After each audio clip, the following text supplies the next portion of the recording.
membuka dengan nyanyi dan doa. Shalom bagi kita semua. Sebelum kita mulai perkuliahan kita, mari kita bernyanyi tas lagu yang sudah yang kami kirimkan di grup kita, yaitu Dia Layak. 1, 2, 3, ya. Engkau bertiga Tuhan, dan Dia layakmu.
Terima kasih. Sebelum kita memulai pertemuan kita, saya berikan penjelasan sedikit. Pertama, saya sekaligus mengikuti Zoom karena hari ini ada seminar FGD Forum Group Discussion di IAKM Trento. Maka saya pakai headset supaya saya dengar mereka, karena nanti jam 2 saya akan memberikan ceramah di sana melalui virtual Zoom supaya saya tahu apa yang sedang mereka bicarakan di sana. Karenanya kelompok A nanti akan kuliah secara virtual setelah ini. Itu yang pertama. Yang kedua, ini sudah laporan yang terakhir, yang kelima, dan minggu depan kita akan masuk tugas kelompok. Maka harus dikirim nanti tugas kelompok hari ini maksimal jam 18 supaya jangan terlambat. Yang ketiga, di tengah-tengah kita saya undang kembali saudara Rinaldi Barus setelah melalui perbincangan. Akhirnya saya beri kesempatan baginya untuk melanjutkan kelas ini, karena mengingat beliau sudah angkatan lama ya, tahun 2016. Kalau tidak diambil lagi mata kuliah hari ini, maka dia akan drop out. Jadi tidak ada lagi kesempatan untuk mengontrak mata kuliah ini. Maka saya sudah beri tugas kepadanya sebagai kompensasi ketidakhadirannya beberapa kali, sehingga nanti saya anggap itu sebagai bagian kehadirannya. Tetapi ini bukan berlaku umum, ini kasus ya. Jangan anggap nanti lalu kalian kuliah tidak hadir lagi. Nah, boleh sih, boleh, tapi ya perkuliahan kalian makin lama di sini kan. Aturan tamat 4 tahun menjadi 5 tahun. Jadi janganlah, dia ini penuh perjuangan. Dia sambil kerja untuk mencari uang kuliah, lalu dia kuliah juga untuk menyelesaikan tugasnya. Nah, jadi saya mengerti, memahami dia. Ya, mohon kita dukung dia supaya bisa selesai dengan baik. Jadi jangan kalian anggap nanti saya tidak konsisten dengan apa yang saya sampaikan. Saya sudah konsisten mengundang dia ke ruangan saya dan sudah berbincang-bincang secara empat mata, dan awal pergumulannya telah dia sampaikan. Begitu ya. Nanti minggu depan saya akan ganti absen ini supaya ditandatangani ulang. Itu alasan yang pertama. Lalu kedua, kemarin saya air tertumpah di sini sehingga jelek, sehingga juga harus diganti. Jadi sementara ini ditandatangani dulu yang ini, gitu ya. Baik, kita mulai dari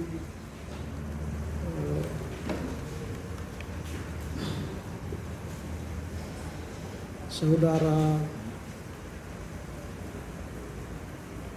Sekarang si Syariah nih duluan ya. Siapa duluan?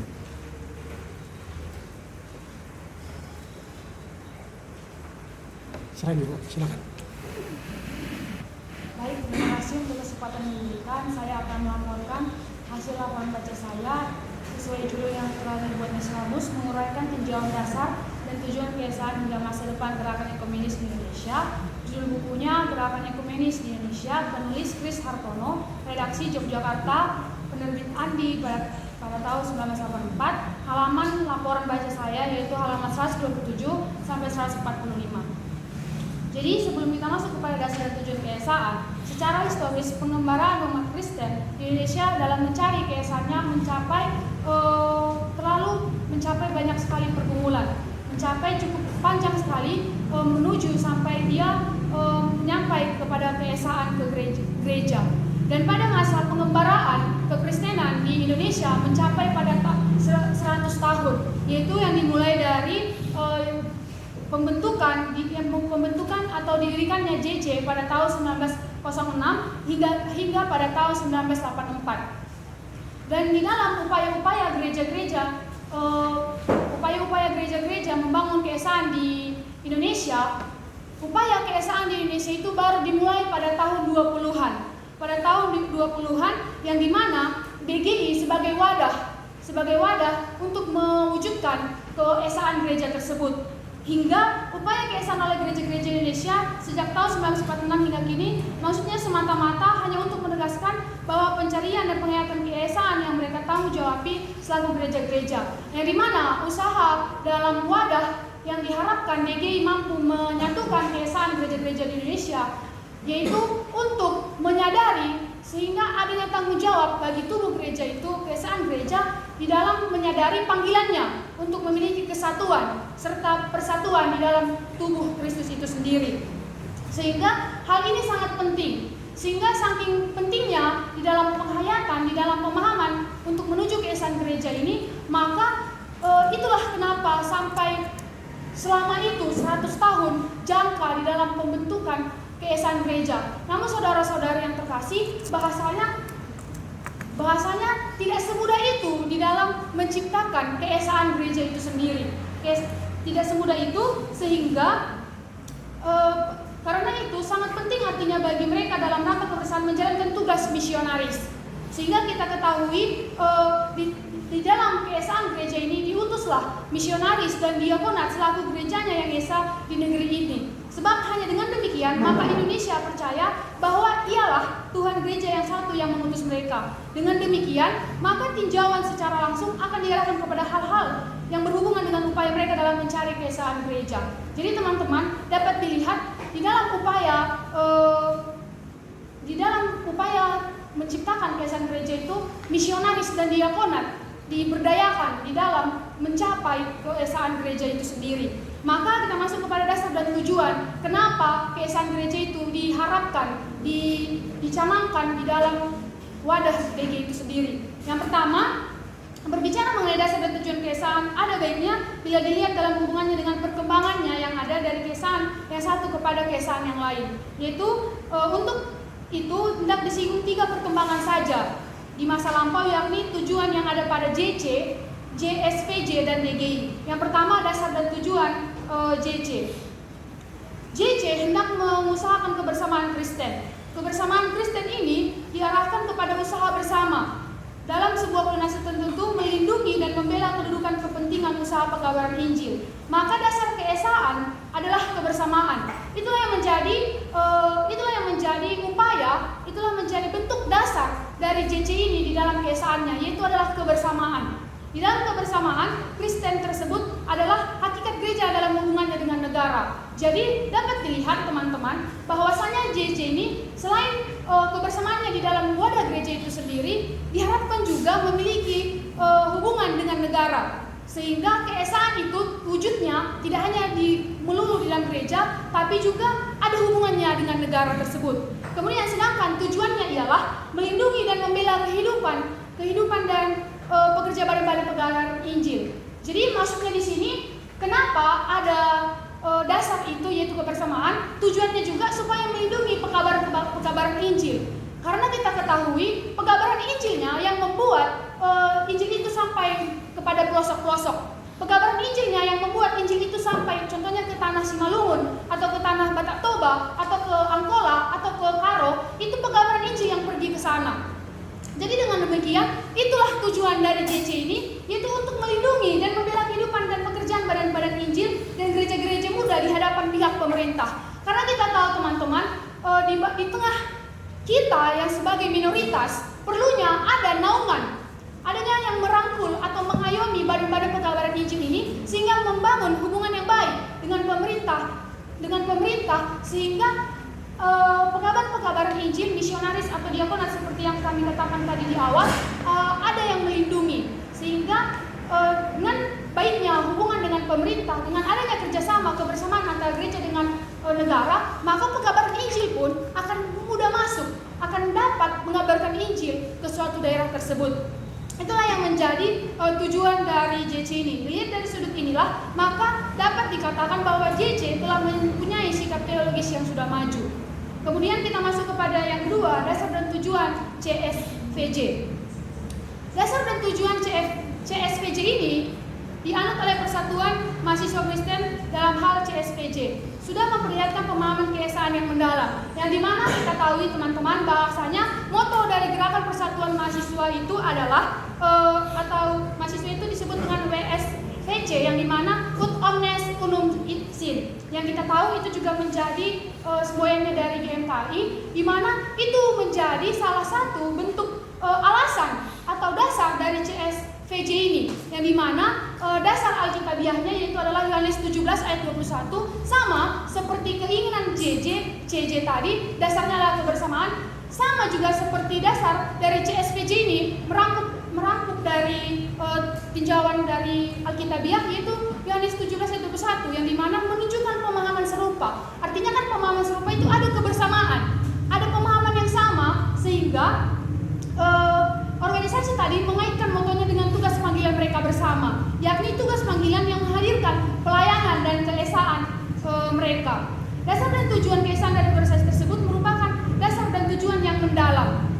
Dari pemahaman dan sikap organisasi itu nyatalah bahwa dasar dan tujuan keesaan benar-benar dialaskan pada amanat Kristus. Kita tahu yang erat mengaitkan keduanya dengan tugas panggilan gerejawi, di mana kita tahu teman-teman di dalam Yohanes 17 ayat 21 ini pergi memiliki kebersamaan. Inilah menjadi salah satu bentuk keesaan itu.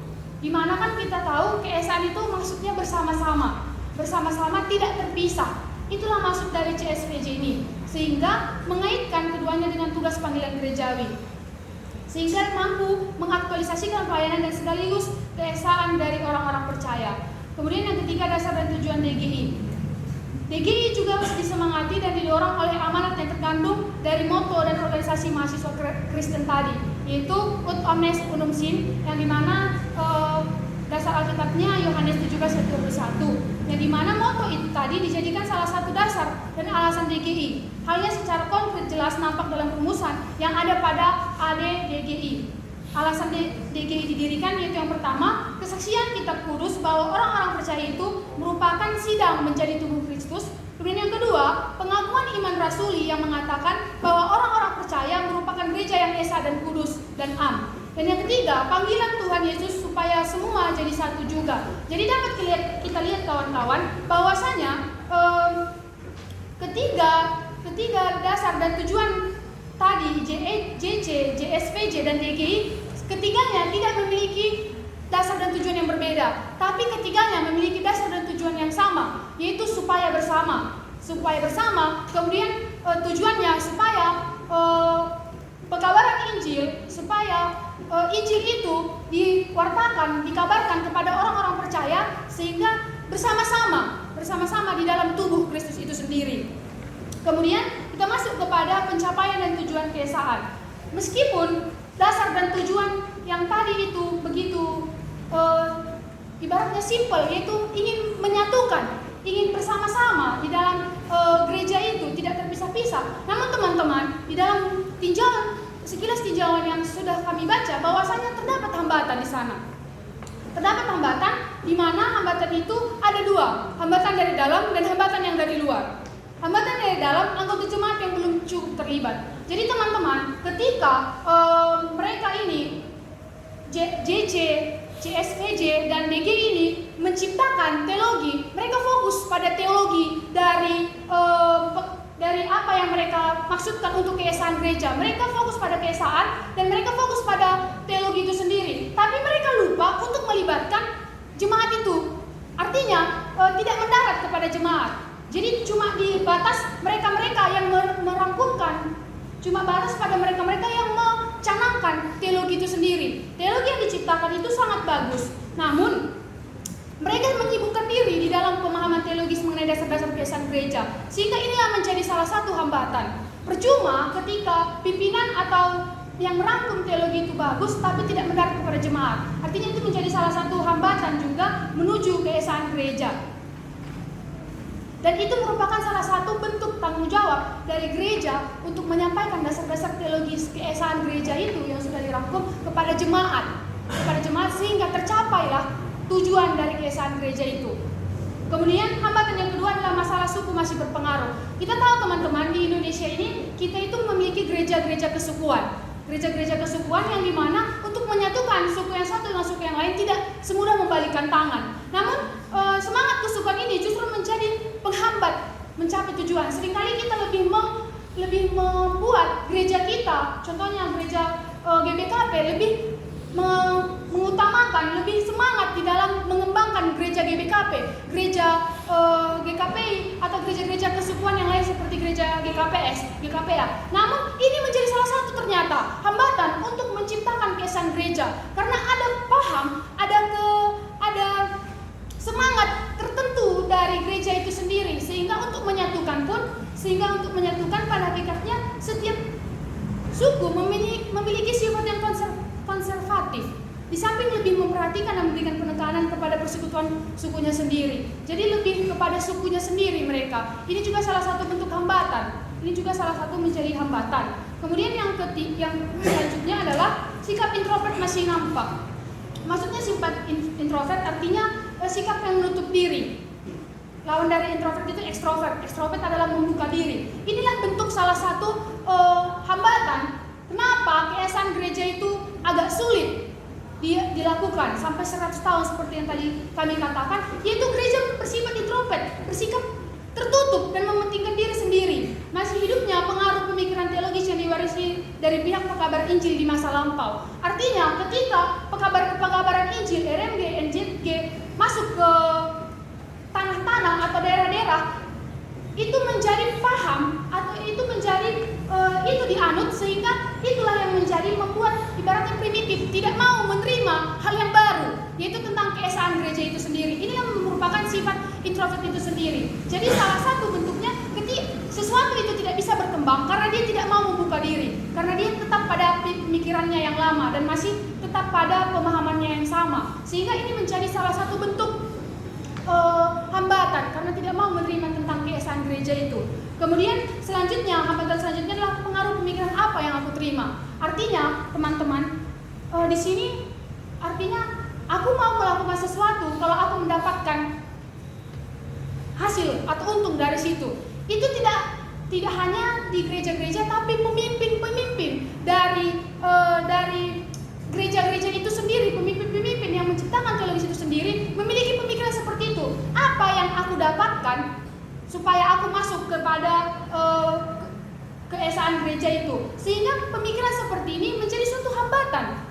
Sikap ini menimbulkan paksaan dan juga dapat menimbulkan ketergantungan pihak lain kepada yang bersangkutan. Artinya ketika ada harapannya, jika pemikirannya apa yang aku terima, berarti lebih menggantungkan harapan kepada keesaan gereja itu, kita sebut aja DG itu, tapi tanpa memikirkan apa yang perlu ku kasih kepada DG atau apa yang perlu ku berikan untuk mencapai keesaan gereja itu. Mereka cukup memikirkan apa yang akan dikasih keesaan gereja. Kalau gereja itu esa, apa yang akan aku dapat? Bukan pemikiran mereka, apa yang aku berikan supaya keesaan gereja lain. Itulah kira-kira yang dapat kami tangkap mengenai pengaruh pemikiran apa yang aku terima. Lebih ingin menerima daripada ingin memberikan. Jadi itu salah satu juga hambatan. Jadi menciptakan sikap yang pasif dan ingin menggantungkan harapan kepada DGI itu sendiri.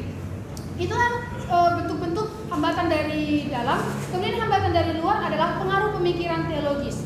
Jadi sama seperti yang kami katakan, sikap introvert itu adalah masih menganutnya pemahaman, pemikiran tentang pekabaran-pekabaran Injil yang masa lampau. Itu juga menjadi hambatan dari luar, yaitu pengaruh pemikiran teologis. Ketika ada pemikiran teologis, contohnya seperti ketika kita sudah diajari nenek moyang kita untuk melakukan sesuatu, sudah ditanamkan dalam pemahaman atau pemikiran kita, ketika ada sesuatu yang baru kita tidak mau menerima karena ada pemahaman dalam pikiran kita, tidak seperti itu diajarkan kami. Demikianlah juga hambatan dari luar itu. Ketika ada teologis baru dari keesaan gereja atau teologis yang sudah disusun dalam wadah DG ini tidak serta-merta diterima karena masih adanya pemahaman tentang pemikiran teologis ini. Kemudian pengaruh yang paling nampak sekali teman-teman di dalam pengaruh pemikiran teologis inilah pengaruh pietisme. Di mana kita tahu sama-sama pietisme ini lebih orientasinya adalah rohani. Sedangkan DGI ini ada mencakup orientasi duniawi. Sehingga ketika pietisme mencakup pengaruh rohani, namun DGI mencakup tidak hanya rohani tapi duniawi, itu menjadi salah satu hambatan. Ketika kita ini atau ketika ada seseorang mencakup pietisme, maka ia akan ikut aja kepada DG itu, tapi tidak memberikan atau tidak loyal atau tidak totalitas di dalam mengikuti itu. Karena adanya pemikiran berbeda sikap rohani dan pietisme. Jadi hambatan itu nampak sekali dari paham pietisme itu, kawan-kawan. Kemudian pengaruh hubungan dengan gereja luar negeri. Ini hambatan dari luar ini menjaganya hubungan yang erat dan harmonis antara hubungan gereja di Indonesia dengan pekabaran Injil di luar negeri. Saking bagusnya, saking menjaga eratnya hubungan gereja-gereja kita di Indonesia ini dengan hubungan di luar negeri, maka menjadikan sesama gereja di Indonesia menjadi kurang erat dan mesra. Contohnya, kita ambil contohnya seperti gereja GKPS membangun hubungan yang sangat bagus sekali ke Jerman dengan mitra-mitra gereja-gereja yang di Jerman tanpa memperbaiki hubungan yang erat mesra antara GKPS dengan gereja lain. Contohnya kami ambil gereja GBKP. Itu menjadi salah satu hambatan, lebih mengutamakan hubungan dengan luar negeri daripada hubungan sesama. Sehingga dapat kita simpulkan itu merupakan salah satu hambatan juga untuk mewujudkan keesaan atau seperti yang dikatakan tadi kebersamaan itu. Kemudian pengaruh wadah ekumenis lain. Jadi kawan-kawan, selain WCC ada wadah ekumenis lain, dan wadah ekumenis lain ini disebut juga seperti ICC, dan wadah ekumenis lain ini disebut juga dengan wadah ekumenis denominasional. Wadah ekumenis denominasional ini menjadi salah satu bentuk hambatan juga yang dimana sifatnya konvensional, dan ini sering memberi tekanan kepada keesaan gereja-gereja yang antar konvensi dan justru sering menjadi lawan WCC itu sendiri. Sehingga banyak anggota DGI menjadi bagian dari wadah ekumenis denominasional karena mereka akan menekankan komitmennya dengan gereja-gereja lain di luar DGI. Sehingga itu menjadi salah satu bentuk hambatan karena pengaruh ekumenis lain. Apalagi ada denominasi Lutheran, Calvinis atau Metodis seperti itu, kawan-kawan. Jadi pengaruh tantangan, kemudian hambatan yang lain adalah pengaruh tantangan bersama. Ibaratnya seperti ketika memiliki pergumulan atau masalah yang sama, pasti sama-sama berjuang karena memiliki rasa senasib. Itulah yang terjadi ketika Indonesia, gereja-gereja Indonesia menghadapi tantangan. Itulah yang terjadi di gereja-gereja Indonesia ketika mereka menghadapi pergumulan. Ketika mereka memiliki pergumulan, tantangan yang sama, mereka akan sama-sama ingin bersatu untuk melawan tantangan dan pergumulan itu. Namun nyatanya kawan-kawan, tidak selamanya.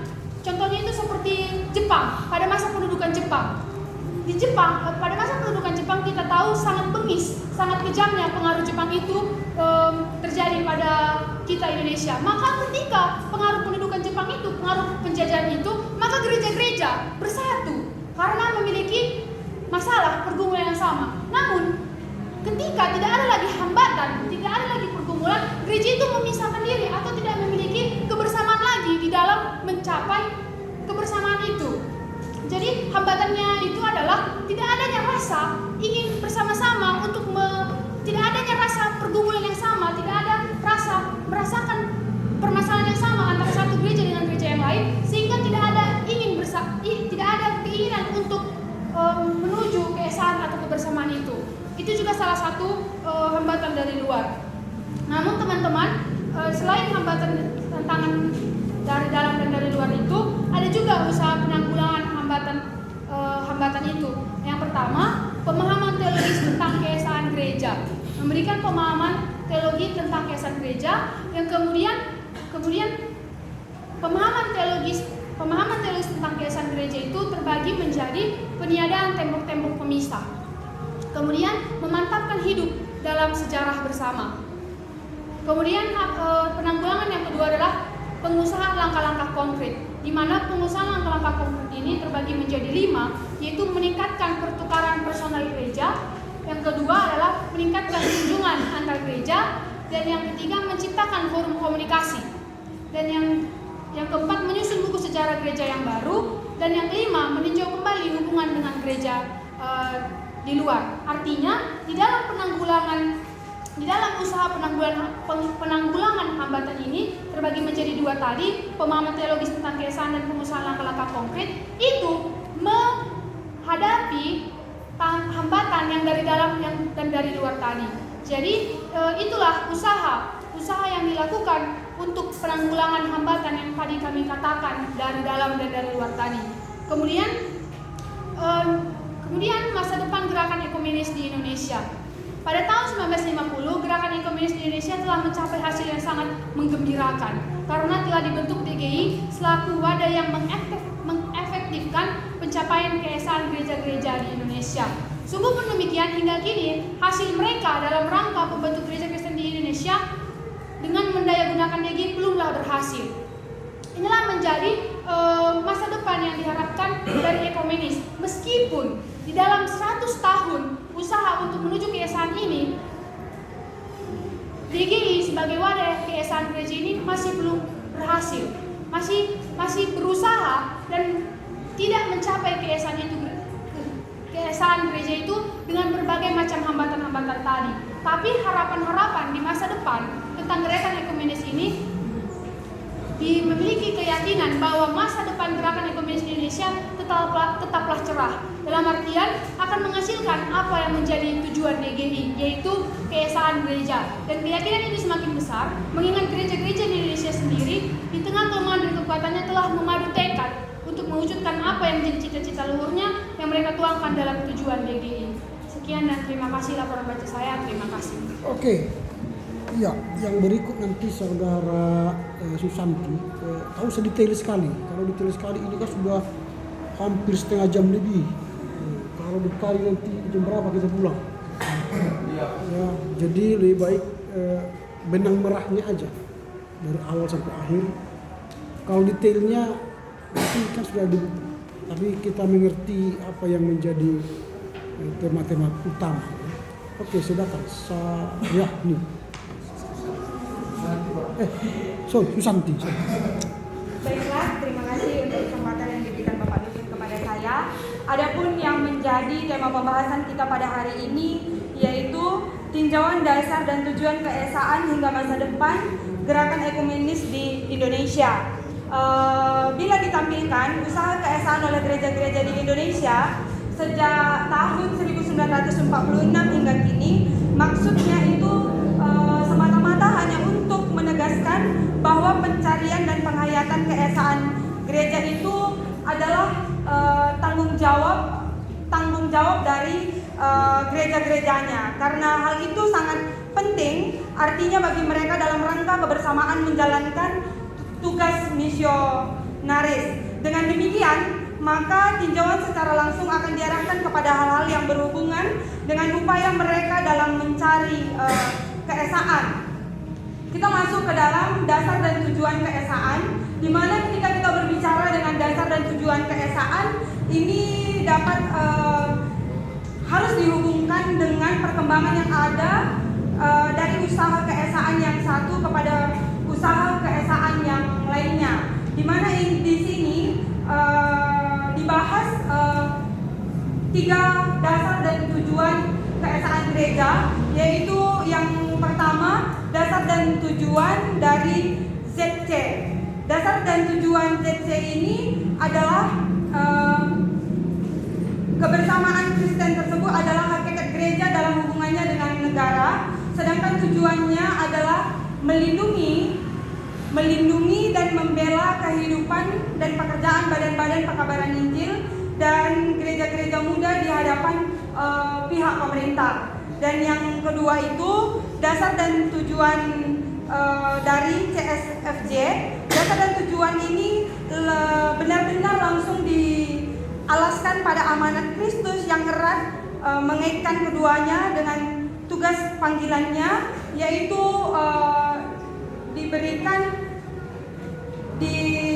langsung dikaitkan dengan yang diambil dari kitab Yohanes 7 ayat 21, di mana di sini ditekankan kebersamaan dalam mengaktualisasikan pelayanan dan sekaligus keesaan dari orang-orang percaya. Dan yang ketiga itu dasar dan tujuan dari DGI, di mana tujuan DGI ialah pembentukan gereja Kristen yang esa di Indonesia. Jadi sasaran pertama-tama dan yang terutama dari DGI yang pada hakikatnya dari gereja-gereja anggotanya adalah pembentukan gereja-gereja Kristen yang esa.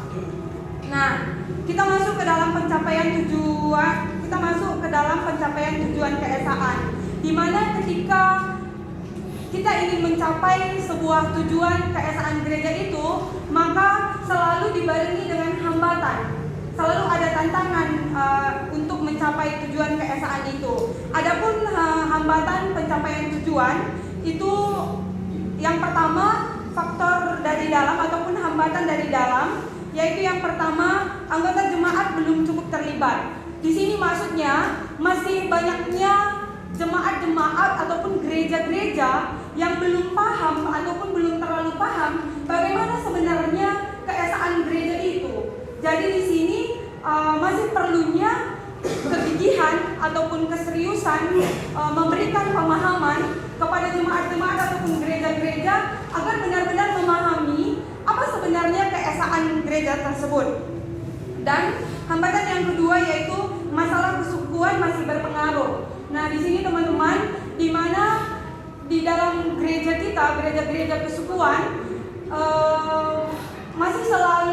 masih selalu terkungkung dengan sejarah gerejanya dan masih selalu terikat dengan budaya-budayanya, sehingga itu menyebabkan gereja-gereja kesukuan terikat, tertutup dan tidak terbuka terhadap perkembangan yang terjadi ataupun tidak terbuka dengan terhadap perkembangan yang lebih terupdate yang memberikan dampak pengaruh yang baik kepada gereja tersebut. Nah, dan yang ketiga, sikap introvert masih nampak. Di sini di mana gereja-gereja masih mementingkan dirinya sendiri dan dia menutup diri untuk hal-hal yang memberikan dampak kemajuan baginya. Di mana di sini sikap introvert ini masih nampak karena masih besarnya pengaruh dari kesukuan ataupun budaya yang dianut oleh gereja-gereja yang ada. Yang selanjutnya, pengaruh pemikiran apa yang akan kuterima. Nah, di sini menekankan bahwa di mana gereja-gereja memikirkan ketika dia bergabung dengan DGI dia tidak mendapatkan keuntungan. Jadi dia mempertanyakan, jika aku bergabung dengan DGI dan yang lainnya, apa yang akan aku terima? Apa yang akan aku dapatkan?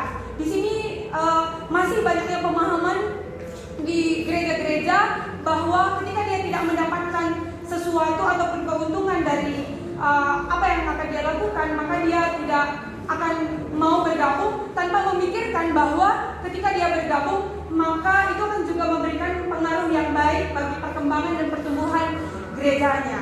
Nah, yang selanjutnya hambatan dari luar. di mana di sini adanya yang pertama adanya pengaruh pemikiran yang teologis, di mana di sini masih menganut paham praktik pietisme. Di satu pihak penganut paham tersebut baik secara teori maupun praktek sangat mementingkan perhimpunan orang-orang Kristen dalam kelompok-kelompok kecil tanpa menghiraukan batas-batas gerejawi tradisional. Namun di pihak lain penganut paham tersebut selaku risiko dari hal-hal tersebut kurang menghargai lembaga-lembaga gerejawi, karena sebab dalam keesaan gereja orang tidak cukup berbicara tentang keesaan secara iman belaka, tetapi juga mengenai keesaan secara kelembagaan. Dan yang kedua, pengaruh hubungan dengan gereja luar negeri. Nah, di sini teman-teman, ketika gereja kita menjalin hubungan dengan gereja-gereja yang ada di luar negeri, menjalin hubungan yang mesra dan erat, hangat sekali, sehingga ada yang dilupakan. Ketika sudah terjalin hubungan yang baik dengan gereja-gereja yang ada di luar negeri, maka lupa gereja-gereja kesukuan kita, gereja-gereja kita lupa menjalin hubungan yang baik dengan gereja-gereja yang ada di Indonesia. Nah, yang selanjutnya pengaruh tantangan bersama, di mana sebenarnya pengaruh tantangan bersama ini memiliki dampak yang baik bagi gereja-gereja, karena ketika adanya tantangan, maka gereja-gereja, misalnya gereja-gereja di Indonesia akan bersatu menghadapi tembok-tembok tantangan yang ada. Namun ketika tidak adanya tantangan itu, maka bisa juga akan mempersulit ataupun memperlambat perkembangan dari sebuah gereja.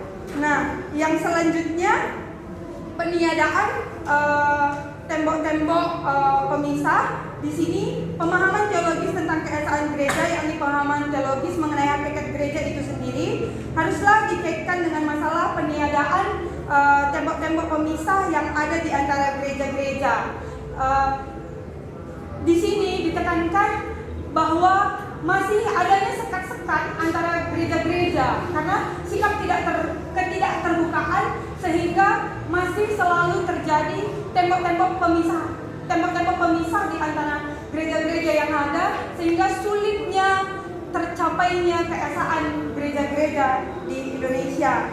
Namun yang selanjutnya memantapkan hidup dalam sejarah bersama. Pemantapan hidup dalam sejarah bersama tersebut bagi gereja-gereja di Indonesia, terutama mereka yang berada di dalam tubuh DGI, pada hakikatnya merupakan tuntutan yang perlu dijawab secara serius, bahwa gereja-gereja di Indonesia dan Dewan atau Badan Ekumenis yang ada di Indonesia perlu dan harus saling mendukung usaha pemantapan hidup dalam sejarah bersama yang dilakukan oleh gereja-gereja di Indonesia dan juga di luar negeri. Pengaruh pengusahaan langkah-langkah konkret, beberapa usaha yang dimaksudkan di sini untuk pencapaian keesaan gereja di Indonesia, yaitu yang pertama, peningkatan pertukaran personil gerejawi. Upaya ini ditempuh melalui berupa-rupa jalan yang diantaranya adalah meningkatkan pertukaran tenaga utusan gereja antara gereja di Indonesia, baik secara kualitas maupun secara kuantitas, selaku motivator keesaan meningkatkan pertukaran tenaga-tenaga pengajar dan mahasiswa-mahasiswa antara sekolah teologi dan sejenisnya. Dan yang kedua, peningkatan kunjungan antara gereja, di mana biasanya perkunjungan ini hanya dilakukan oleh satu ataupun dua orang, namun ini harus ditingkatkan perkunjungan kepada kelompok-kelompok gereja, sehingga semakin meningkatnya pemahaman dari gereja-gereja tersebut mengenai bagaimana keesaan gereja. Dan penciptaan forum komunikasi, di mana di sini untuk menciptakan forum komunikasi ini ada 3 usaha yang harus dilakukan. Usaha yang pertama adalah menciptakan dan memupuk kelompok-kelompok teologi, baik di gereja-gereja maupun dalam organisasi-organisasi Kristen. Dan usaha yang kedua ialah meningkatkan praktek-praktek keesaan melalui gerakan-gerakan ekumenis. Dan usaha yang ketiga yaitu mengadakan atau meningkatkan sarana yang dibutuhkan untuk mempertebal jiwa keesaan yang dapat menopang pencapaian tujuan keesaan gereja di Indonesia. Yang selanjutnya menyusun buku sejarah gereja yang baru. Tanpa mengurangi penting dan perannya dari buku sejarah gereja Indonesia yang telah ada, rasanya perlu disusun buku sejarah gereja Indonesia yang baru. Maksudnya ialah bahwa sejarah gereja di Indonesia tersebut disusun sedemikian rupa sehingga mempunyai haluan ekumenis. Dan yang terakhir, meninjau kembali hubungan dengan gereja luar negeri. Di mana di sini sudah waktunya ditinjau kembali bagaimana hubungan gereja-gereja di Indonesia dengan gereja-gereja yang ada di luar negeri, agar terciptanya pemahaman bagaimana sesungguhnya kerjasama antara gereja-gereja yang ada di Indonesia dengan gereja-gereja yang ada di luar negeri. Ketika adanya pemahaman dan ketika adanya pemahaman kerjasama itu merupakan salah satu faktor akan tercapainya keesaan gereja di Indonesia. Dan yang terakhir itu masa depan gerakan ekumenis di Indonesia. Pada tahun 1950,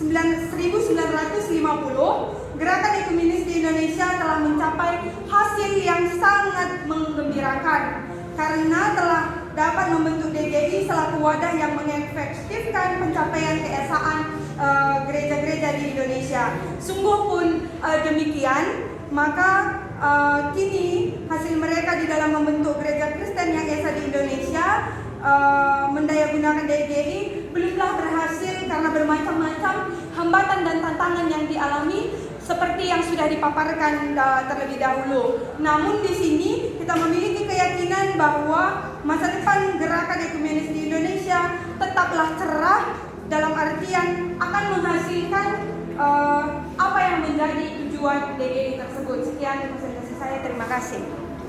Oke, lanjut ya, Saudara Turmaida. Jadi jangan terlalu detail, tapi bagaimana benang merahnya cepat tersampaikan. Silakan, Turmaida.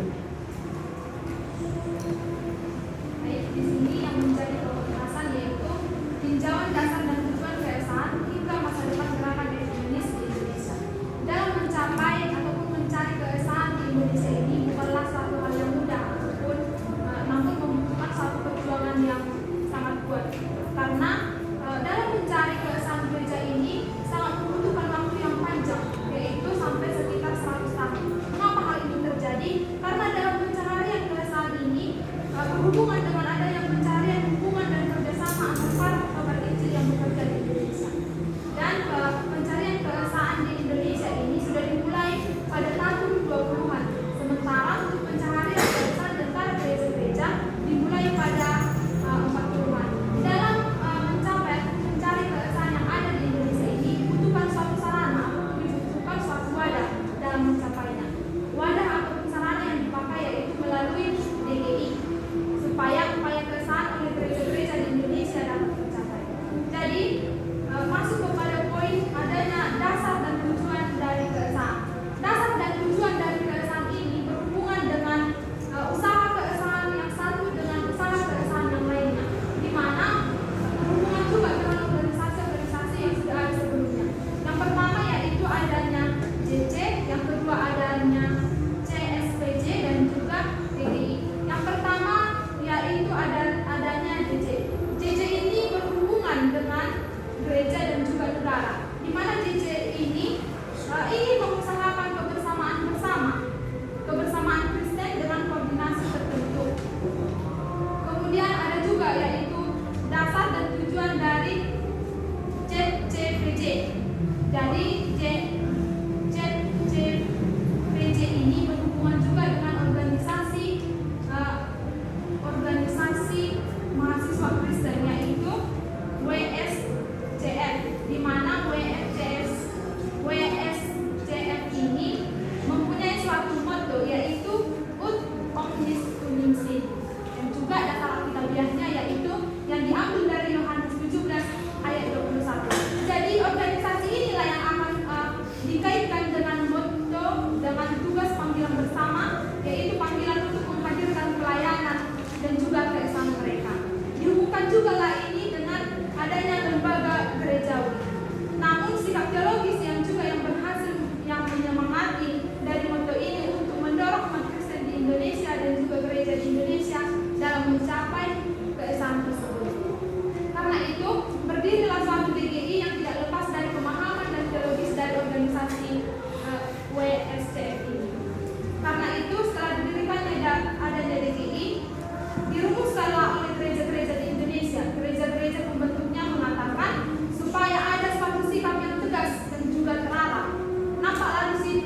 Farisi dari pihak para pekabar Injil di masa lampau. Jadi mereka tetap di situ dan tidak mau menerima hal yang baru. Kemudian ada juga yang menjadi hambatan dari dalam, yaitu pengaruh pemikiran apa yang telah diterima. Hal ini dimaksud adalah bahwa banyak gereja yang masih mengalami pemikiran bahwa apa yang diterima di dalam hidup kebersamaan di antara mereka. Hal ini nampak dari para pemimpin gereja. Para pemimpin gereja yang mengatakan mengenai apa yang diterimanya dalam kaitannya hidup dan juga kebersamaan. Hal inilah yang menjadi hambatan dari dalam yang membuat keesaan itu belum tercapai. Kemudian ada hambatan yang dari luar, di mana hambatan dari luar ini bukan datang dari organisasi tersebut, tetapi ada dari luar. Hal apakah itu? Yaitu yang pertama, adanya pengaruh pemikiran teologis. Pengaruh pemikiran teologis yang dicantumkan oleh dari luar membuat mereka tidak ikut berkembang. Jadi pengaruh ini telah merasuki mereka sehingga tidak mau lagi menerima ataupun mendapatkan pemikiran teologis yang ada di dalam itu. Kemudian ada yang pengaruh hubungan dengan gereja luar negeri. Hal ini memang sebenarnya adalah hal yang baik, karena dengan melalui adanya persekutuan dengan gereja lain akan membuat persekutuan itu semakin dekat. Ternyata di sini yang menjadi hambatan yaitu ketika sudah melakukan hubungan dengan luar negeri, hubungan dengan sesama di negeri itu menjadi dilupakan. Mereka menjadi fokus hanya kepada hubungan dengan luar negerinya saja, sementara di dalamnya dilupakan, sehingga ada ketimpangan di sini. Hal ini juga yang membuatkan hal tersebut menjadi hambatan. Kemudian ada pengaruh wadah ekumenis yang lain. Wadah ekumenis yang lain di sini adalah suatu wadah yang bersifat internasional yang justru menjadi semacam lawan, yaitu bukan muncul organisasi baru ataupun ekumenis yang baru yang menganggap suatu lawan dari organisasi yang ada di sini. Kemudian adanya pengaruh tantangan bersama. Pengaruh tantangan bersama ini maksudnya akan membawa kendornya semangat kebersamaan yang ada, di mana keadaan ini akan berpengaruh pada paham individualisme. Hal ini akan menyebabkan individualisme yang mengakibatkan hidup dan bekerja menurut jalannya sendiri. Jadi, karena adanya hambatan-hambatan ini, maka diperlukanlah suatu usaha dalam penanggulangan hambatan ini supaya tercapai keesaan gereja Indonesia tersebut. Hal apakah yang menjadi usaha dari penanggulangan hambatan ini? Yang pertama yaitu ada 3 di sini usaha yang dilakukan. Yang pertama yaitu melalui pemahaman teologis tentang keesaan. Hal ini sangat berhubungan dengan hambatan tadi. Melihat hambatan dan pemikiran teologis yang berpengaruh, maka adalah usaha penanggulangan hambatan yaitu pemahaman teologis tentang keesaan. Pemahaman teologis ini yang pertama yaitu memberikan pemahaman mengenai peniadaan tembok-tembok pemisah.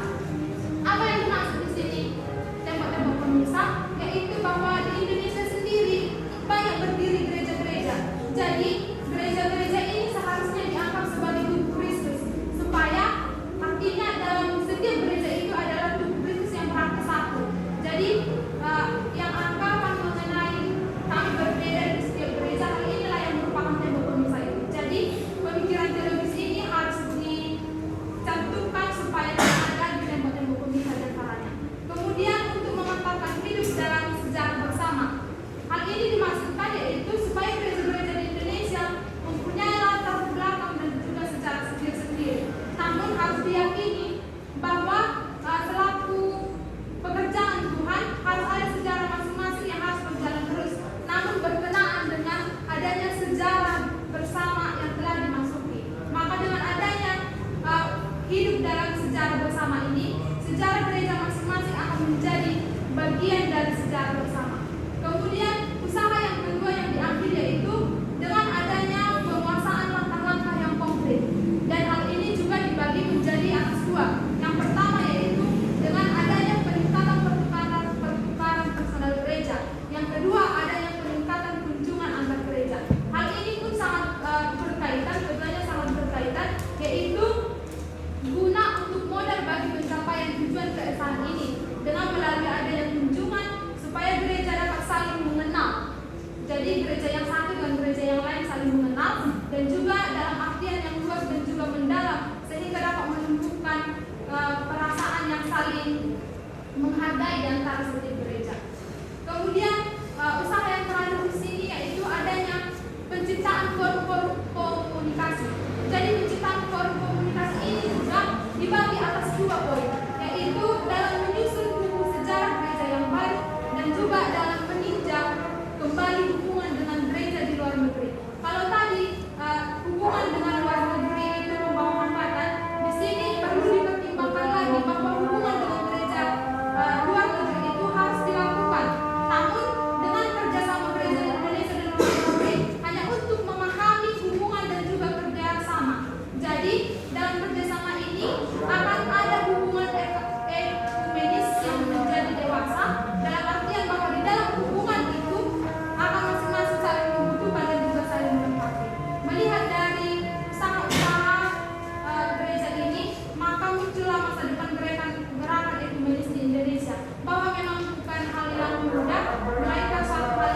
Lanjut Vindi. Baiklah. Saya akan memaparkan hasil laporan baca saya. Dari uraian terdahulu, kita sudah melihat bagaimana umat Kristen di Indonesia dalam mencari keesaan. Mereka sudah melalui jalan yang cukup panjang, yaitu sekitar 100 tahun. Jadi, maka dari hal inilah kita akan membahas beberapa hal, yaitu yang pertama, dasar dan tujuan keesaan. Di sini dibagi menjadi beberapa poin, yaitu yang pertama, dasar dan tujuan CC. Dasar dan tujuan CC ini yaitu untuk melindungi dan membela kedudukan serta kepentingan usaha pekabar Injil dan gereja-gereja muda terhadap pemerintah hakim. Lalu yang kedua yaitu dasar dan tujuan CSPJ. Dasar dan tujuan CSPJ ini yaitu untuk mencari keesaan antar umat Kristen di Indonesia, di mana moto organisasi yang sudah disebutkan tadi sebelumnya belum secara langsung dihubungkan dengan lembaga gerejawi, tetapi sikap teologinya itu telah mendorong dan menyemangati umat dan gereja-gereja di Indonesia dalam mencari keesaan tersebut. Inilah yang menjadi dasar dan tujuan dari CSPJ.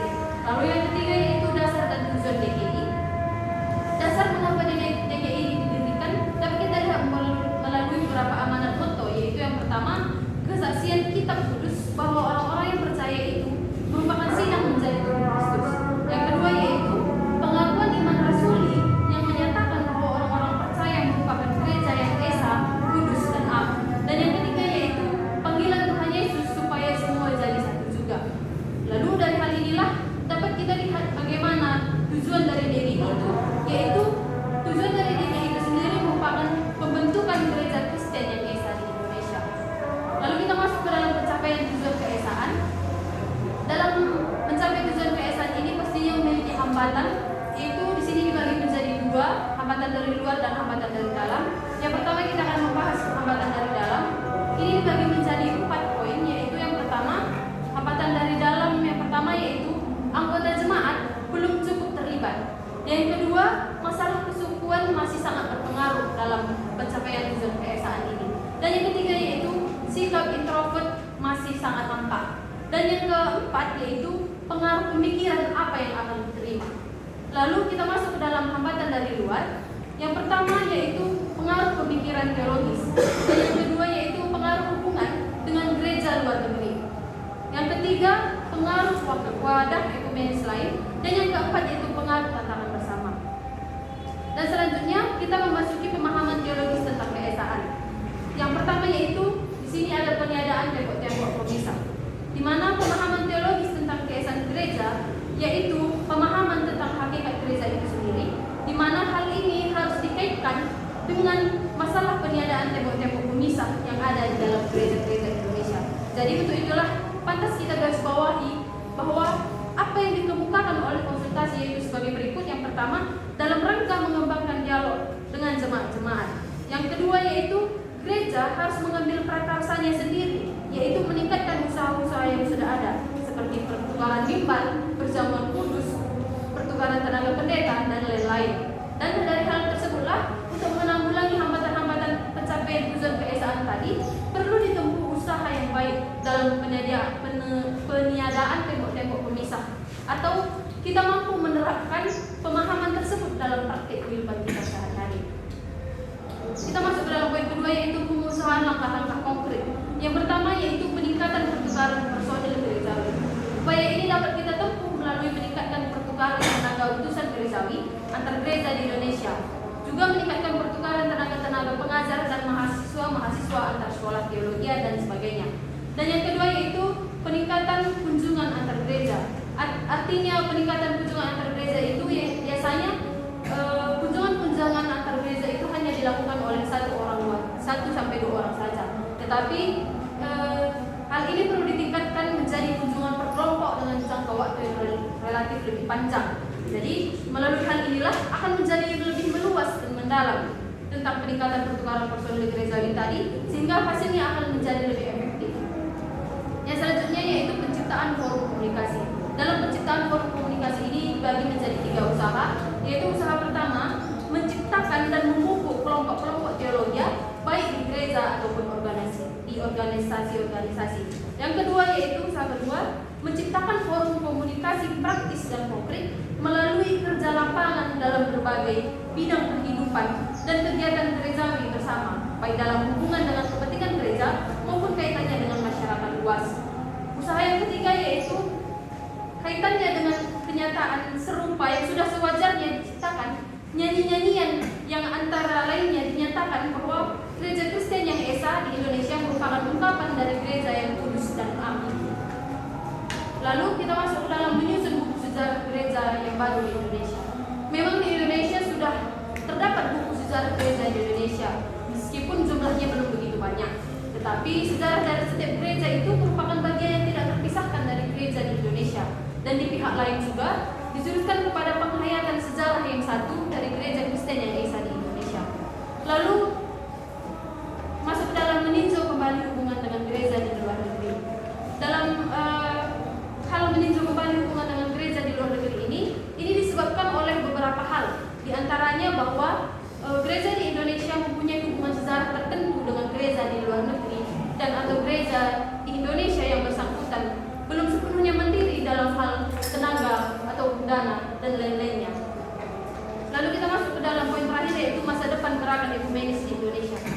Pada tahun 1950, gerakan ekumenis di Indonesia itu telah mencapai hasil yang menggembirakan. Dan dari hal inilah keyakinan bahwa masa depan gerakan ekumenis di Indonesia tetaplah cerah, menghasilkan apa yang menjadi tujuan DGI. Keyakinan itu juga bertumbah besar ketika mengingat gereja-gereja di Indonesia di tengah-tengah kelemahan dan kekuatannya sudah memadu tekad untuk mewujudkan apa yang menjadi cita-cita leluhurnya. Jadi untuk meningkatkan mereka dalam mencapai cita-cita leluhur mereka, yaitu dengan menempuh arah baru, yakni memperbaharui, membangun, dan mempersatukan gereja dengan kemandirian gereja di bidang teolog, daya, dan dana. Dan ini dilakukan demi tugas panggilan mereka bersama di Indonesia. Sekian hasil laporan baca saya. Terima kasih. Oke, yes, ya, Hu. Terima kasih buat kesempatannya. Di sini saya akan memaparkan hasil laporan bacaan saya dengan judul Tinjauan Dasar dan Tujuan Keesaan hingga Masa Depan Gerakan Ekumenis di Indonesia. Dari pemaparan uraian terdahulu telah nampak secara historis penggembaraan umat Kristen dalam mencapai keesaannya, yaitu mereka mencari jalan yang cukup panjang sekitar 100 tahun. Hal ini bisa kita lihat dari NIJB dalam mencari hubungan dengan kerjasama antar pekabar Injil yang bekerja sama di Indonesia. Bila kita melihat upaya dalam keesaan gereja Indonesia sejak tahun 1946, hal ini ingin menegaskan bahwa seolah-olah dalam proses upaya mencari keesaan gereja ini merupakan tugas dan tanggung jawab mereka sebagai gereja Tuhan. Seperti itu. Kemudian kita masuk ke dalam dasar dan tinjauan keesaan. Ketika kita berbicara tentang tujuan, tentang tinjauan dasar dan tujuan keesaan gereja ini, kita harus melihat dari mana perkembangan dari usaha keesaan yang satu kepada usaha keesaan yang berikutnya. Di dalam buku Gerakan Ekumenis di Indonesia dijelaskan bahwa ada 3 jalan perkembangan. Yang pertama, dasar dan tujuan dari JC. Kita melihat dengan seksama bahwa dasar dan tujuan pendirian JC ini tidak terlepas dengan hubungannya yang berkaitan dengan negara. JC hendak menegaskan bahwa hubungan kebersamaan kekristenan itu dengan negara. Sedangkan tujuan dari dibentuknya JC ini ialah untuk melindungi dan membela kehidupan dan para badan-badan pekerja Injil dan gereja-gereja muda di hadapan para pihak pemerintahan. Kemudian kita masuk ke dalam dasar dan tujuan CSPJ.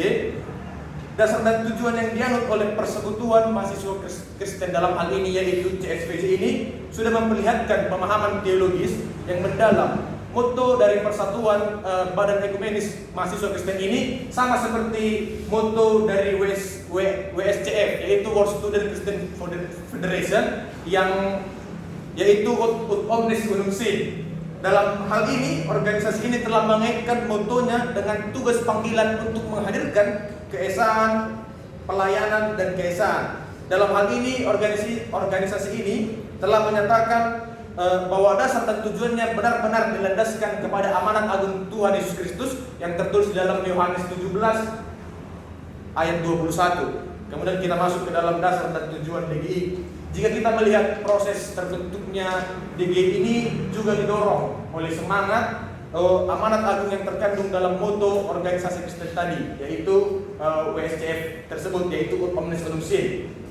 Ketika kita melihat anggaran dasar dari DGI, yang pertama ada kesaksian kita bahwa orang percaya merupakan sidang menjadi tubuh Kristus. Yang kedua, pengakuan iman rasuli menyatakan bahwa orang-orang percaya merupakan gereja yang esa, kudus dan am. Yang ketiga, panggilan Tuhan Yesus supaya semua menjadi satu. Hal ini nampak dengan sangat jelas bahwa rumusan dari tujuan DGI yaitu pembentukan gereja Kristen yang esa di Indonesia. Jadi sasaran yang utama dan terutama dari DGI ini adalah pembentukan gereja yang esa di Indonesia. Kemudian kita masuk ke dalam pencapaian tujuan keesaan. Ketika berbicara tentang pencapaian tujuan keesaan di Indonesia, yaitu pembentukan gereja Kristen yang esa di Indonesia bukanlah hal mudah atau hal murah. Sebab dalam mencapai tujuan tersebut banyak perjuangan yang serius, penuh dengan keterbukaan, kejujuran, kerendahan hatian dan pengorbanan. Di sini ada beberapa hambatan dalam proses mencapai tujuan keesaan tersebut. Yang pertama, hambatan dari dalam. Berbicara tentang hambatan dari dalam diri gereja-gereja di Indonesia, yaitu gereja yang terlibat dalam DGI ini, ada beberapa kenyataan yang harus kita lihat. Inilah yang menjadi hambatan dalam diri proses gereja sehingga menjadinya hambatan dalam tujuan mencapai proses keesaan tersebut. Yang pertama, anggota jemaat yang belum terlibat. Yang kedua, masalah kesukuan yang masih berpengaruh. Kemudian masalah introvert yang masih terlihat. Terus kemudian pengaruh pemikiran apa yang kuterima. Kemudian di samping adanya pengaruh hambatan dari luar, kita juga bisa melihat pengaruh hambatan dari dalam luar diri gereja. Seperti yang saya paparkan di dalam materi saya. Yang pertama, pengaruh pemikiran teologis. Yang kedua, pengaruh hubungan gereja dengan hubungan gereja di luar negeri. Yang berikutnya, pengaruh badan ekumenis lainnya. Yang keempat, pengaruh tantangan bersama. Kemudian kita masuk ke dalam usaha penanggulangan hambatan. Tadi kita sudah melihat atau mendengarkan ada beberapa yang menjadi hambatan dalam proses pencapaian tujuan keesaan di Indonesia yang secara konkret berhubungan dengan hambatan-hambatan yang telah saya bicarakan tadi di atas. Di sini juga kita melihat bahwa sudah ada dilakukan usaha penanggulangan hambatan-hambatan tersebut. Usaha yang pertama yaitu pemahaman teologis tentang keesaan. Oleh karena pemahaman teologis tentang keesaan sudah bersifat merata, jadi hal ini tidak lagi dibicarakan. Jadi yang perlu dibicarakan dalam hal ini yaitu mengenai hakikat gereja yang lebih mendalam. Seperti yang pertama, penyediaan tembok-tembok pemisah. Berikutnya, memantapkan hidup dalam sejarah bersama. Kemudian usaha penanggulangan yang kedua ialah pengusahaan langkah-langkah yang konkret. Secara tidak langsung rupanya telah ditemukan langkah-langkah yang konkret dalam menanggulangi hambatan-hambatan dalam pencapaian tujuan keesaan tersebut. Yang pertama, peningkatan pertukaran personel gerejawi. Yang kedua, peningkatan kunjungan antar gereja. Yang ketiga, penciptaan forum komunikasi. Yang keempat, menyusun buku sejarah yang baru. Yang kelima, meninjau kembali hubungan dengan gereja di luar negeri. Kemudian yang terakhir, kita masuk ke dalam masa depan gerakan ekumenis di Indonesia. Pada tahun 1950, gerakan ekumenis di Indonesia telah mencapai hasil yang sangat menggembirakan. Hal ini dikarenakan telah terbentuknya DGI sebagai wadah mengefektifkan pencapaian keesaan gereja-gereja di Indonesia. Namun walaupun demikian telah terbentuknya DGI ini, hal ini belum bisa kita katakan berhasil. Karena masih banyak hambatan-hambatan dari dalam diri gereja maupun dari dalam luar gereja seperti yang saya paparkan tadi. Hal ini yang menimbulkan sifat perasaan pesimis di dalam beberapa gereja tertentu, sehingga sering terjatuh ke dalam keraguan-keraguan terhadap pencapaian tujuan keesaan dari DGI tersebut. Walaupun demikian, kita mempercayai atau memiliki keyakinan bahwa masa depan dari gerakan ekumenis di Indonesia tetaplah cerah dan menghasilkan apa yang menjadi tujuan dari DGI tersebut. Keyakinan tersebut semakin besar mengingat bahwa gereja-gereja di Indonesia di tengah kelemahannya dengan kekuatannya telah menjadi memadu tekad mereka untuk mencapai tujuan DGI tersebut. Demi tugas panggilan bersama mereka yang di Indonesia dan bertolak juga kepada sidang raya yang ke-10 di Ambon pada tahun 1986 yang akan menghasilkan sesuatu yang penting yang lebih maju dalam kaitannya dengan pembentukan satu gereja yang esa di Indonesia. Demikian hasil laporan bacaan saya. Terima kasih, Pak. Oke, yang terakhir, Buri. Terima kasih atas kepada Pak. Di sini saya akan membacakan hasil laporan baca saya yang berjudulkan menguraikan tinjauan dasar dan tujuan keesaan hingga masa depan gerakan ekumenis di Indonesia. Dari pembahasan yang terlebih dahulu kita dengarkan bahwa kita melihat bahwa secara historis pengembaraan umat Kristen Indonesia dalam mencari keesaan itu dari jalan yang cukup panjang, yakni telah melalui waktu 100 tahun. Hal itu bisa kita lihat dalam kaitannya dengan upaya NIJB dalam pencarian dukungan dan kerjasama antara penginjil yang bekerjasama di Indonesia. Yang pertama kita masuk dalam dasar dan tujuan keesaan. Berbicara mengenai dasar dan tujuan keesaan, ada baiknya tidak dalam hubungan dengan perkembangan dari usaha keesaan yang satu kepada usaha keesaan yang lain. Untuk itu kita hendak menyinggung 3 perkembangan yang ada pada masa lampau, yakni dasar tujuan yang ada pada CC dan CSPJ dan DGI. Yang pertama ialah dasar dan tujuan ZC. Bila diteliti dengan seksama, maka nyatalah bahwa dasar dan tujuan pendirian ZC tidak lepas dari hubungannya dengan gereja, dengan kaitan gereja dan negara. ZC hendak mengusahakan kebersamaan Kristen. Kebersamaan Kristen tersebut diarahkan kepada usaha bersama dalam sebuah koordinasi tertentu untuk melindungi dan membela kedudukan dan kepentingan usaha perkabaran Injil. Yang kedua kita masuk dalam dasar dan tujuan CSPJ. Dasar dan tujuan tersebut merupakan dasar dan tujuan yang mendalam yang diupayakan tidak sekedar selaku sikap reaktif terhadap pihak lain dan seperti halnya dengan ZC yang masih memperlihatkan hal itu. Dari pemahaman dan sikap organisasi itu, nyatalah bahwa dasar dan tujuan keesaan benar-benar dialaskan pada amanat Kristus yang bisa kita lihat dalam Yohanes 17 ayat 21, mana lebih erat dan mengaitkan keduanya dengan tugas panggilan gerejawi, kebersamaan dan mengaktualisasikan pelayanan dan sekaligus keesaan dan dari orang-orang yang percaya. Masuk kita dalam dasar dan tujuan DGI. Tujuan DGI adalah pembentukan gereja Kristen yang esa di Indonesia, di mana sasarannya pertama-tama dan paling utama dari DGI yang pada hakikatnya dari gereja-gereja anggotanya adalah pembentukan gereja-gereja Kristen yang esa di Indonesia. Dan kemudian menjadi pernyataan adalah bagaimana halnya pencapaian tujuan itu sendiri. Apakah tujuan itu sudah tercapai atau belum? Hal ini lah yang akan disorot di bagian berikutnya. Kita masuk dalam pencapaian tujuan keesaan. Pencapaian tujuan keesaan di Indonesia yakni pembentukan gereja Kristen yang esa di Indonesia bukanlah perkara yang mudah dan murah. Sebab untuk menuju ke arah sana, gereja-gereja di Indonesia harus berjuang dengan serius penuh dengan keterbukaan dan kejujuran maupun kerendahan hati dan pengorbanan diri. Memang gereja-gereja anggota DGI, terutama gereja-gereja pembentukannya berusaha ke arah itu. Masuk kita dalam beberapa hambatan pencapaian tujuan. Ada dua hambatan yang kita uraikan di dalam laporan baca ini. Yang pertama ialah hambatan dari dalam. Berbicara tentang hambatan dari dalam diri gereja-gereja di Indonesia, yaitu gereja-gereja di dalam DGI, perlunya kita disebut beberapa kenyataan, antara lain ialah gereja belum cukup terlibat dalam masalah kesukuan yang berpengaruh dalam sikap introvert yang masih nampak. Yang pertama ialah anggota jemaat yang belum cukup terlibat. Yang kedua ialah masalah kesukuan yang sangat masih berpengaruh. Dan yang ketiga sikap introvert yang masih nampak di dalam tersebut. Dan yang terakhir adalah pengaruh pemikiran apa yang akan diterima.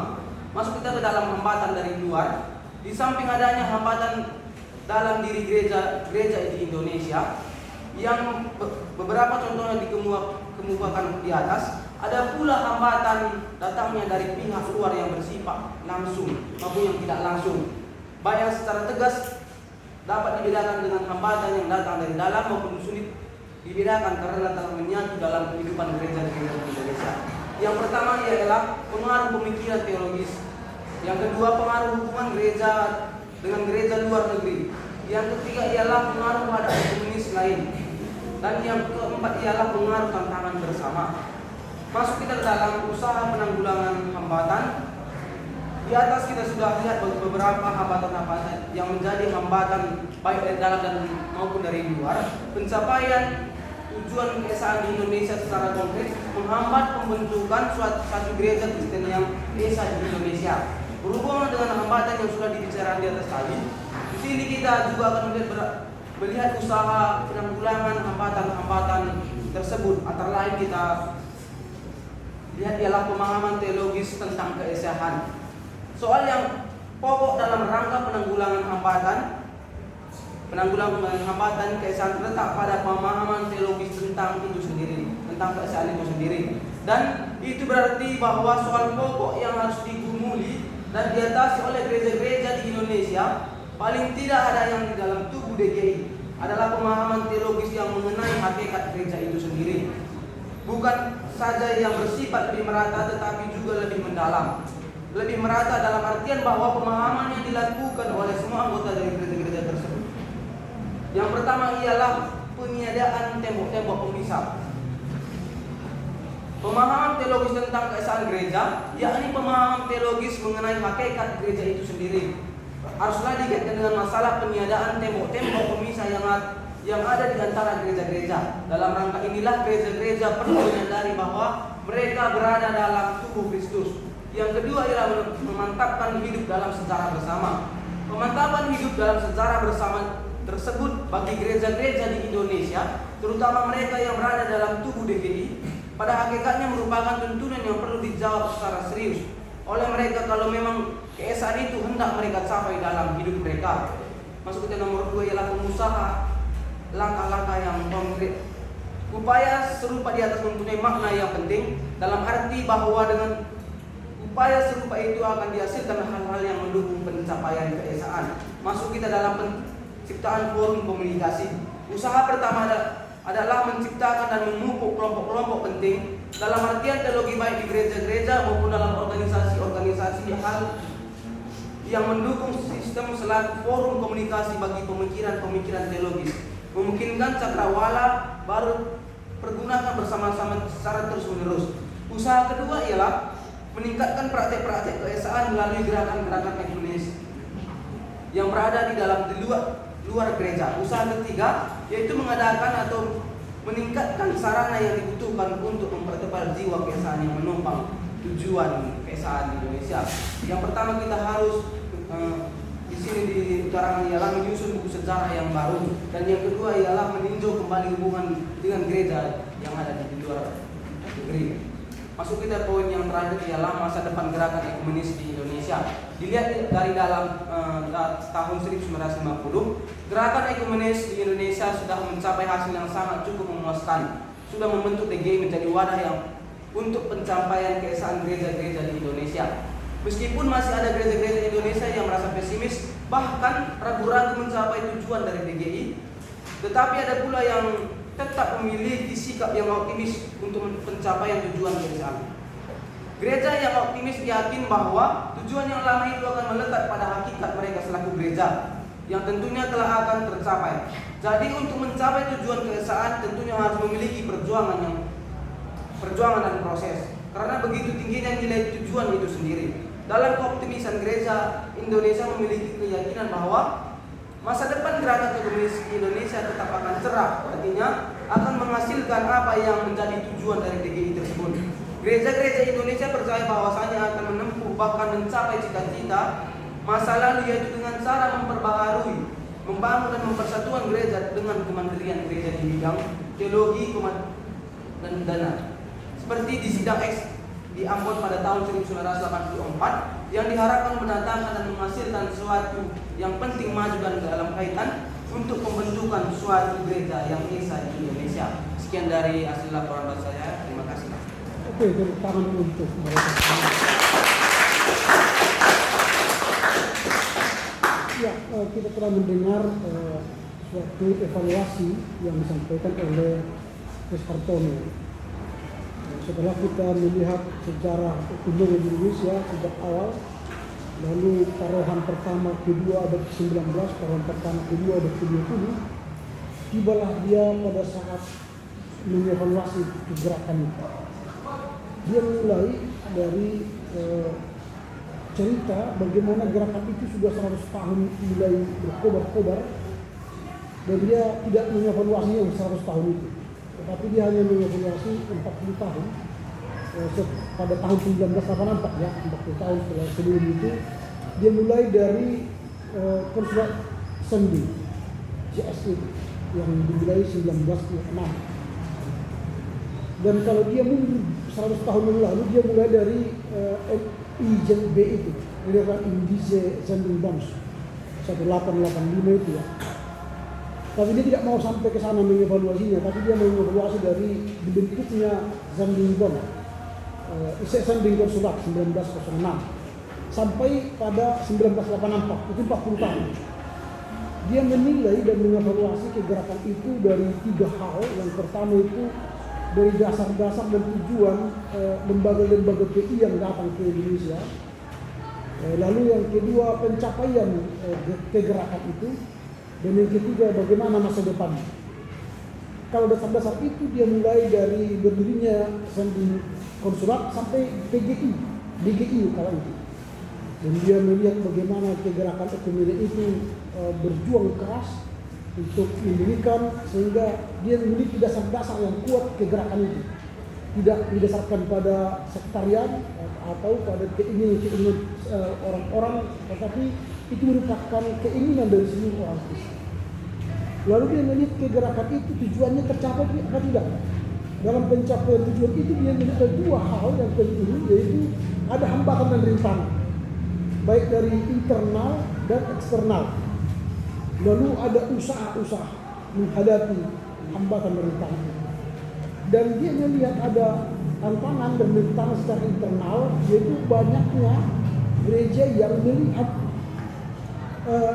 dirinya sendiri dan tidak mau terlibat dengan kegerakan ini. Ini yang dia lihat. Baru kemudian dia melihat bahwa masih ada introvert ya. Itu baru dia melihat bahwa jemaat juga masih bersifat kesukuan. Nah, ini menjadi tantangan yang sangat berat secara internal. Bagaimana jemaat itu tidak terlibat, karena dia menganggap ngapain saya masuk ke gerakan ekumene, karena itu tidak bagian saya. Kami lebih fokus pada gereja kami, membangun gereja kami. Sehingga itu bagian dari introvert juga, tidak melihat suatu peluang berteman dengan orang lain sebagai sesuatu yang menguntungkan. Tetapi dia bangga dengan keberadaannya, bangga dengan gerejanya, bangga dengan apa yang mereka raih. Sehingga dia introvert, bukan ekstrovert. Nah, sehingga sikap itu membuat tantangan yang sungguh sulit untuk memajukan ekumene. Bahkan tadi ini bersifat suku. Makanya gagal gereja GKY itu, gereja Kristen yang esa, karena tidak ada yang mau melepas kesukuannya. Mereka selalu bangga dengan kesukuan, sehingga tidak mau melepas keevolusannya, tidak mau melepas kebisopannya atau ketua sinodenya. Kalau menjadi GKY nanti itu kan semua hilang. Tidak ada lagi evolus, tidak ada lagi ketua sinode, tidak ada lagi bisop. Yang ada nanti pemimpin GKY. Dan hilanglah semua gereja-gereja suku, menjadi sebuah gereja nasional, United Church. Ini yang mereka takuti, sehingga kesukuan itu menghambat dalam gerakan ekumene. Selain itu, yang secara internal juga adalah pemikiran apa yang kuterima. Gereja-gereja berpikir kalau masuk gerakan ekumene, apa yang diberikan ekumene kepada gerejanya? Ya tentu tidak ada. Gereja ekumene itu gerakan persekutuan bersama. Bukan apa yang akan saya terima dari gerakan ini, tapi apa yang bisa saya tolong berikan kepada gerakan itu. Makanya gereja menutup diri tadi, introvert. Dia tidak mendapatkan sesuatu dari gerakan itu. Bahkan pengeluaran yang banyak. Masuk ke ekumene itu pengeluarannya banyak. Karena kosnya dibayar oleh gereja masing-masing. Nah, itu yang menghambat gerakan itu secara internal. Dari luar ini pengaruh pemikiran teologis. Apa dimaksud pemikiran teologis? Semua yang hadir lembaga sendiri itu adalah dari pietisme. Pietisme ini kan lebih pada menutup diri. Namanya pun pietis. Tidak mau gabung dengan yang lain. Pietis. Bahkan lebih menaruh curiga kepada lembaga gereja. Lembaga-lembaga sendiri itu kan lahir bukan di bawah gereja. Itu lahir dari kegerakan doa-doa mereka. Rain Mission Gereja saat itu, atau Ermelo, atau JZP, UJV, NJG itu lahir dari gerakan di luar gereja, bukan di dalam gereja. Maka mereka selalu curiga dengan gereja. Maka kalau ada gerakan ekumene, mereka curiga dengan gerakan ekumene ini. Ini hambatan pengaruh ajaran pietis itu. Yang penting bagi mereka soleh, mereka berdoa, mereka baca kitab suci, udah cukup, tidak perlu gerakan-gerakan ekumene. Ini pengaruh ajaran pietis. Lalu itu secara eksternal. Kemudian dikatakan lagi oleh Chris Hartono pengaruh hubungan dengan gereja luar negeri. Nah, mereka memahami bahwa gereja-gereja luar negeri itu sebagai donor. Karena mereka memberi sumbangan kepada gereja-gereja lokal, kalau mereka membangun gereja-gereja hubungan gerakan ekumene, nanti putuslah hubungan bantuan dari luar negeri. Maka mereka tidak mau gabung dengan gereja ekumene ini. Nanti putus hubungan dari LWF, putus hubungan dari WCC, putus hubungan dari UIM dan sebagainya. Mereka tidak mau. Ini pengaruh dari gereja luar negeri dan pengaruh kuatan ekumenis lain. Misalnya setelah ada DGI, maka lahirlah PGPI, Persekutuan Gereja-Gereja Pentakosta Indonesia. Lahirlah PII, Persekutuan Gereja Injili Indonesia. Ini kan tantangan dengan ekumen lain. Ada PGW, lahirlah BKAG, lahirlah BAMA, lahirlah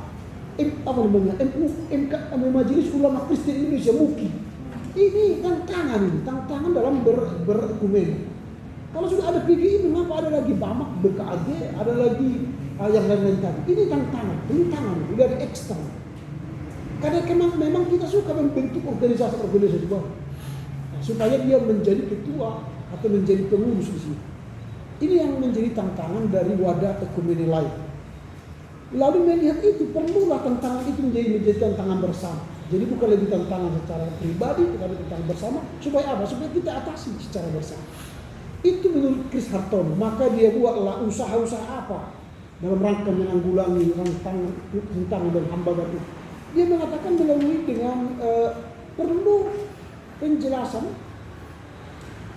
tentang keesaan itu, supaya keesaan itu bukan milik birokrat atau milik pengurus, tapi milik bersama oleh gereja-gereja yang ada di Indonesia. Maka perlu disosialisasikan. Ini yang kita lihat, supaya ada pensosialisasian dari gerakan keesaan itu. Yang kedua, perlu membongkar tembok-tembok pemisah. Saya HKBP, saya GKP, saya Gemit, saya GKI Sumut, saya GKI Papua. Tidak lagi. Tetapi kita adalah umat yang sudah bergabung di PGI. Jadi tembok-tembok pemisah menjadi sekat seperti dalam rumah. Misalnya di rumah itu kan ada kamar. Kalau di rumah itu ada kamar, apakah satu rumah itu menjadi terpisah? Ayah terpisah, ibu terpisah, anak terpisah. Tidak. Sekat itu hanyalah aturan supaya jangan terjadi sembrang.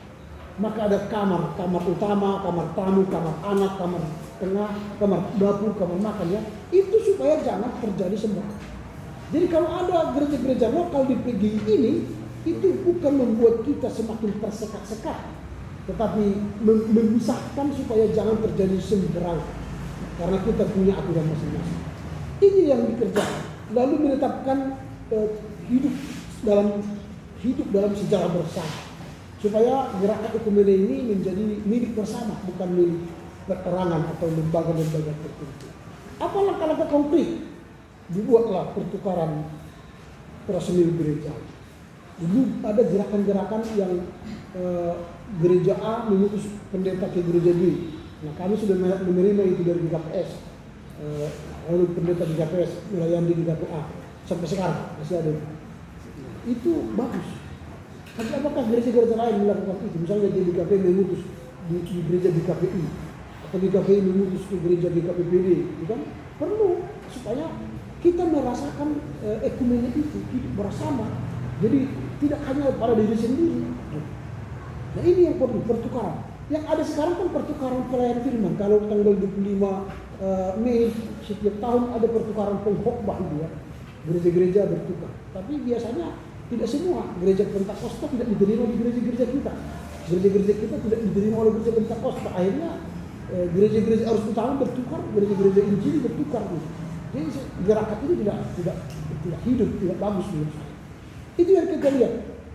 Lalu adalah langkah konkret berikutnya peningkatan kunjungan antar gereja. Jadi kunjungan ini dulu ramai, antar gereja saling mengunjungi. Sekarang nggak ada lagi gereja-gereja mengunjungi.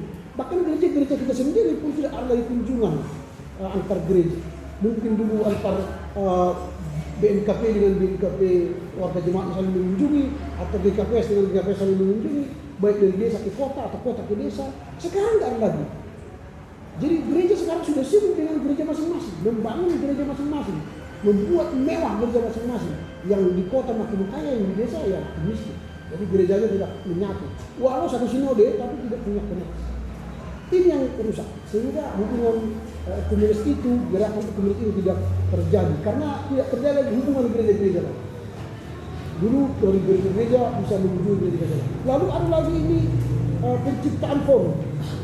Nah sekarang masih ada kan forum-forum resmi, forum teolog Sumatera Utara, forum biblika, forum sejarawan, itu kan dalam rangka membangun ekumenis. Tapi itu sekarang ya di kalangan tertentu aja itu ada, tidak secara menyeluruh. Nah ini ada misalnya dulu maju sekarang mundur kan. Selain itu ada lagi gerakan menyusun sejarah gereja. Menyusun sejarah gereja setelah pihakkan NN tidak lagi di Indonesia, dia kembali ke Belanda, tidak ada lagi buku-buku sejarah gereja yang lucu. Dulu kan dia buat Ragil Cinta 1-2, benih yang tumbuh sampai volume 12 ya. Setelah itu tidak ada lagi. Yang ada keluarlah The Christianity of the History of Christianity in Indonesia. Sudah kalian mulai ini yang tebal, belum ada, miliklah. Lalu yang kedua dibuat lagi Kamus Sejarah Gereja Indonesia. Sudah ada kan? Kalian miliklah. Itu upaya-upaya. Setelah itu tidak ada lagi. Maunya kita buat ensiklopedi sejarah gereja Indonesia supaya setiap gereja punya ensiklopedi masing-masing.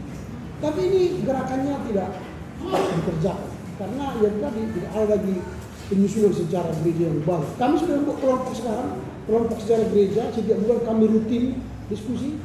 Tadi malam kami diskusi tentang bagaimana sejarah gereja di GKJ Mojowarno lahir dan tumbuh dari seorang kiai yang bertobat melalui perbincangan bincang-bincang dialog dengan pendeta Johannes Freud, lalu dia bertobat dan menjadi Kristen, pendeta kiai. Jadi banyak di Jawa kan banyak kiai-kiai menjadi Kristen. Kiai Sabrak ya, yang terkenal dengan gereja seperti masjid ini, Kiai Sabrak. Banyak kiai-kiai itu. Jadi itu karena dialog. Nah ini perlu kita gali. Kemudian meninjau kembali hubungan luar negeri. Hubungan luar negeri dulu itu seharusnya tujuannya itu memandirikan gereja-gereja. Tapi banyak hubungan luar negeri itu tidak memandirikan gereja-gereja, bahkan kita menjadi candu dengan mereka, tergantung kepada mereka. Seharusnya kita harus mandiri, jangan selama-lamanya menjadi gereja yang meminta-minta. Gereja-gereja harus bisa mengusahakan dirinya mandiri secara dana, mandiri secara teologi, mandiri secara dana. Ini yang kita lihat gerakan. Maka terakhir Chris Hartono melihat masa depan PT. Dia melihat bahwa masa depan itu punya peluang yang luar biasa. Karena gereja di Indonesia makin banyak bertumbuh dan gereja harus mampu katanya membarui supaya apa? Pergerakan itu semakin maju ke masa depan. Itulah yang disebut oleh Chris Hartono. Saya tidak mau panjang-panjang karena ada yang mau makan siang ya. Oke.